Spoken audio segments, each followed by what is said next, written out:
I'm certainly not a mind reader, nor a gambler, but I would bet anything that some of you watching this right now are addicts. That's right, addicted. Let me explain. I'm lucky enough to visit lots of schools across the nation.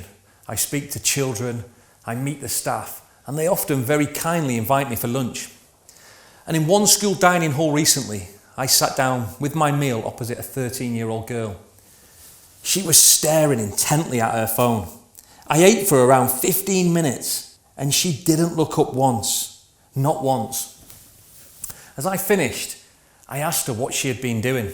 She explained that she just posted a selfie on her Instagram. She had spent our whole time together editing and filtering the picture. The one she posted, she had no spots, no blemishes, in fact, completely flawless skin. He had the perfect background, impeccable lighting, contrast, saturation too. It'd be fair to say that it was in fact a work of art. A couple of months earlier, I went camping for the weekend with my daughter. Life had been pretty hectic and I was desperate to unwind and chill out and relax. And having sorted the tent and got all my gear in order, we set off for a walk just in time to see the beautiful sun setting. The air was cool and clear and the only sound was made by the birds in the sky. I looked ahead and it was as if by magic that I saw 4 squirrels. They were sitting together on a log and they looked attentively at each other. They actually appeared to be chatting. And as you can probably imagine, I scrambled for my phone because everybody loves a furry animal, don't they? This could break my all-time number of likes on social media. The next morning, I set my alarm early because I wanted to experience the peace that really only comes when the rest of the world is sleeping. And the alarm did its job and I reached out for my phone and there were quite a few messages on it. Half an hour later, I was still glued to that screen, scrolling away. Daybreak had come and gone and I was there checking my Twitter feed. I felt slightly disappointed that a tweet from the previous morning hadn't quite made its mark. Finally, let me tell you about someone called Lucy Alexander. A wonderful lady and an adoring mother. Her kind and caring son Felix had moved schools and became isolated. He was bullied inside and outside of the classroom. His fellow pupils bombarded his social media accounts with abuse. He was told that he was worthless, he was ugly, and he was hated by anonymous bullies. And eventually, it all became too much for him. And the police were called to be told a boy of 17 years of age had jumped in front of a train. Felix was buried 4 years ago. Those stories are all linked, of course, by a single theme: the pervasive nature of social media. And I tell them not as someone from the dark ages without a screen in my life, but as a person that society labels today as a so-called influencer. Some kids tell me that I've reached the holy grail because I have over 100,000 followers on all my platforms and that little blue tick next to my name.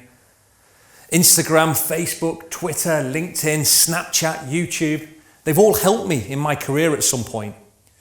But they've also gained me a series of trolls, abuse, negative thoughts, and even jealousy too. And if that sounds a little bit deep, let's just take a step back for a moment. Imagine walking into your local bar and standing on a chair and holding up one of your favourite photos for everybody to see.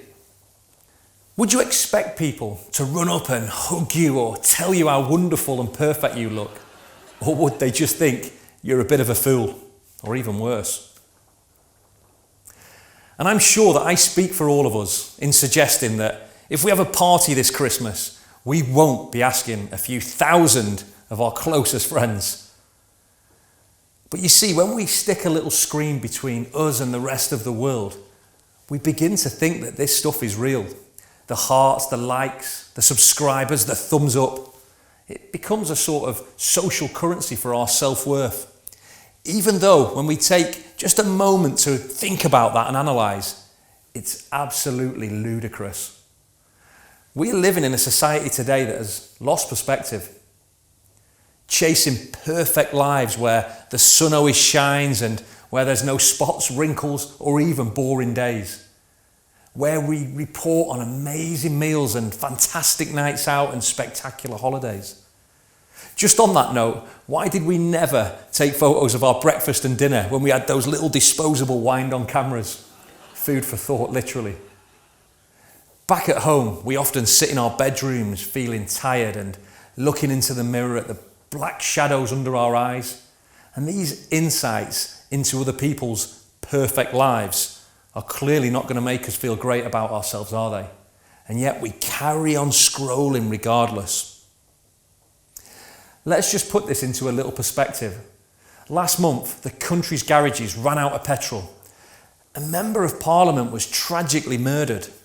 And on average, 40,000 people caught COVID every day. The Earth's atmosphere is warming so rapidly that violent storms are growing exponentially around the world. But it was on Monday, the 4th of October, that millions of people felt shocked and outraged enough to sit up and start calling each other to share the latest news, to search online for causes and outcomes, and to worry that they couldn't function properly. You guessed it, Facebook and WhatsApp went down.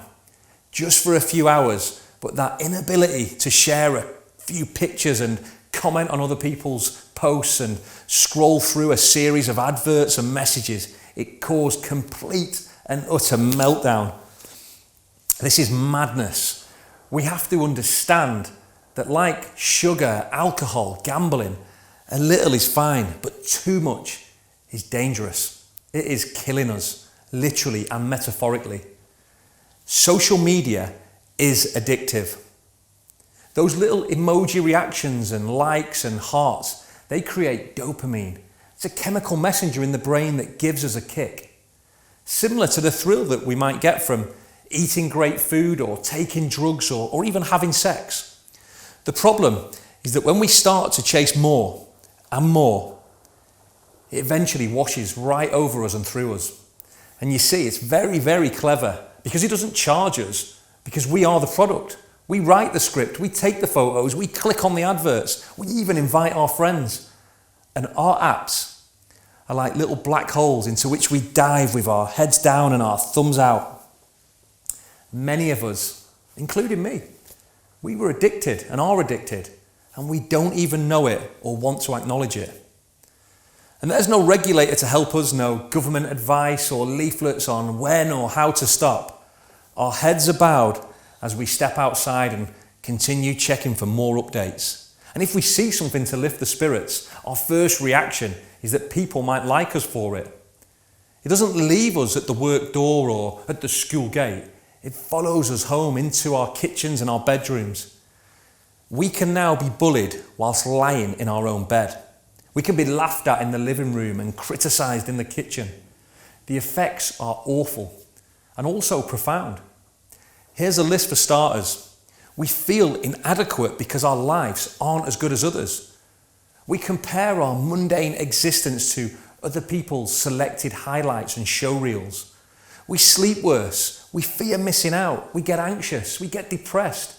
We even get harassed. Rumours spread, stalking begins, and fear grows.